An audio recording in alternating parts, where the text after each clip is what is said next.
शमरेश गिरफ्तारी देगा, बनियामीन को मैं खुद देख लूंगा।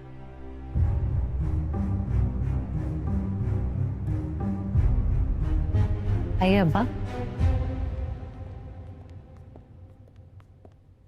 यहाँ बैठिए।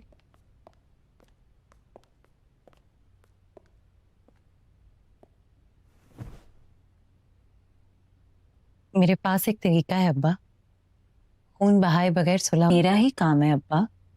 मर्दों ने जंग लड़ी है या खून बहाया है?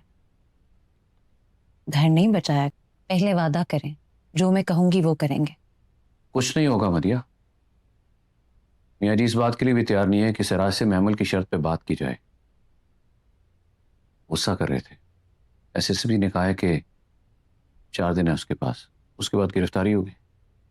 गिरफ्तारी सिर्फ हमारी नहीं होगी, वो भी तो होगा गिरफ्तार। हाँ वो भी होगा। फिर तो नहीं होने देते ना उसको गिरफ्तार। हाँ। खुद गिरफ्तार करते हैं उसको।